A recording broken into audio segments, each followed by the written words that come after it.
Platão acreditava, e Aristóteles tinha a mesma opinião que ele, né? Mas Platão acreditava que o sentimento motivador da atitude filosófica era a admiração, era uma certa forma de espanto diante da realidade e dos mistérios da vida. Quer dizer, é porque a gente é curioso, porque a gente quer saber, que a gente começa a perguntar. No entanto, por mais que a gente seja insistente, por mais que a gente saiba fazer as boas perguntas, essas perguntas sempre serão maiores, em maior número, do que as respostas que a gente pode alcançar, não tem como ser diferente.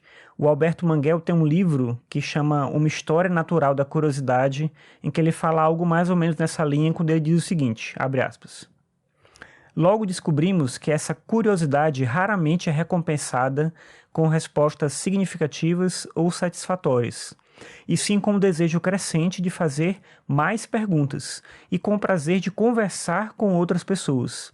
Como sabe todo inquisidor, afirmações tendem a isolar, perguntas a unir. Fecha aspas. A partir dessa citação do Alberto Manguel, eu acho que vale destacar mais o fato de que a gente não deve ver essa capacidade de multiplicar perguntas como um grande problema.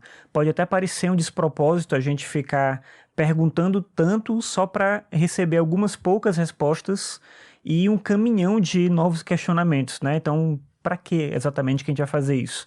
Só que essas respostas, mesmo que em menor número, elas invariavelmente acabam se transformando em soluções para muitos dos nossos problemas.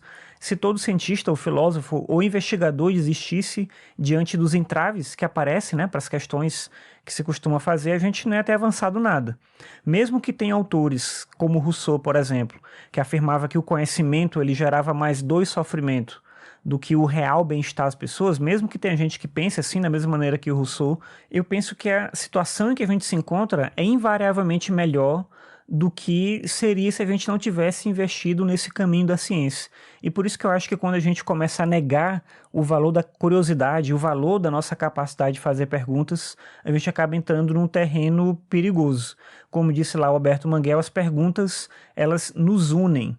Então, no mundo baseado apenas em opiniões verdadeiras, ou que pretendem ser verdadeiras, mas sem um mínimo de questionamento, a gente acaba se encaminhando para a destruição de nós mesmos e de tudo que cerca a gente. Já o caminho da curiosidade, por outro lado, ele me parece mais agradável, mesmo que seja errático, mesmo que seja misterioso, ou talvez até justamente por isso, ele parece ser bem mais encantador.